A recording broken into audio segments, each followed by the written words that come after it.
Bienvenido a mi canal de Matascueva. Ya hemos analizado el ejercicio 15 y vamos a analizar el ejercicio 16. El ejercicio 16 dice, calcula el valor de los ángulos desconocidos.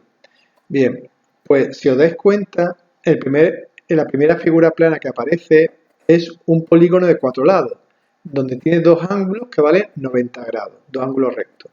Lo que tenemos que saber es un polígono de 4 lados, sus ángulos interiores son 360. ¿Por qué? Porque yo puedo unir estos dos vértices con una diagonal y me sale dos triángulos.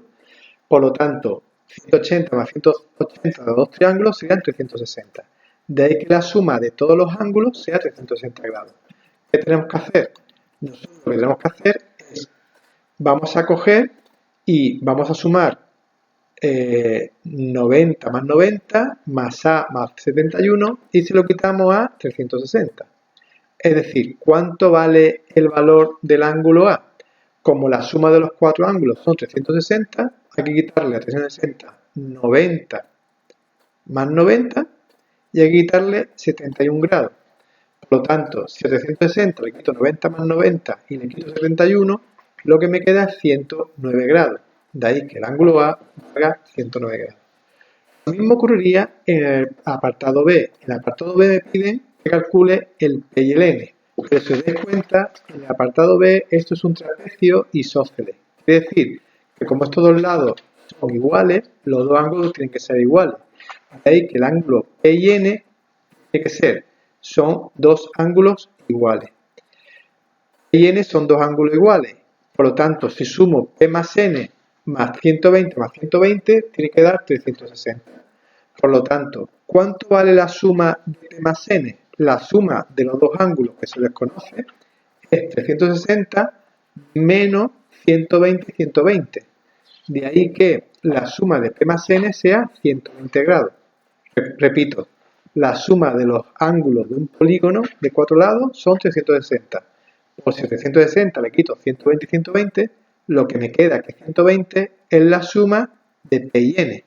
De ahí que yo lo que haga ahora es P y N, como son dos ángulos iguales y sumaba 120, lo divido entre 2 y me da 60 grados. Por lo tanto, si compruebo y hago la suma 60 más 60 más 120 más 120, me da 360 grados. Vamos a hacer ahora el apartado C, ¿vale? Donde el apartado C lo que nos pide es el valor de B, C y A. El ángulo B vale lo mismo que el opuesto, por lo tanto el B vale 26 grados. ¿Por qué? Porque es lo opuesto de este, ¿vale? Ahora, ocurre lo mismo de antes. El ángulo A y C ocurre lo mismo que el P y N. Son dos ángulos de un rombo que tienen que valer lo mismo. Pero como la suma de todos los ángulos del rombo tiene que ser 360, ¿qué hago? A más B, A más C, tiene que ser 360 menos 15, menos 26, 26, que es de aquí y de aquí. Por lo tanto, 308, ¿qué es? 308 es la suma de A más C. Pero como A y C son iguales, quiere decir que cada ángulo, que serán ángulos obtusos porque son más de 90 grados, si divido 308 entre 2, me da 154.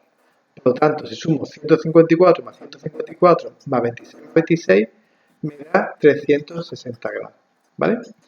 ¿Y ahora qué ocurre? Ahora lo que ocurre es que vamos a hacer el apartado D.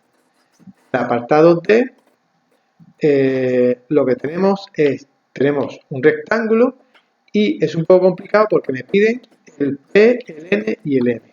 Entonces, ¿qué ocurre? Nos damos cuenta, el ángulo P es un ángulo de un triángulo. Entonces, 35 es este ángulo. Pero ¿qué ocurre? Que este ángulo de aquí, como es comparte vértice, es un ángulo opuesto. Por lo tanto, si este ángulo es 35, este que está aquí también vale 35. De ahí que 180 es igual a P más 35. Por lo tanto, despejando me da que el P vale 72,5 grados. ¿Quién es el N? Como el P también está aquí, pues el N es el complementario. De ahí que a 90 grados le quite 72,5 y me dé 17,5. Y ahora, ¿quién va a ser el M?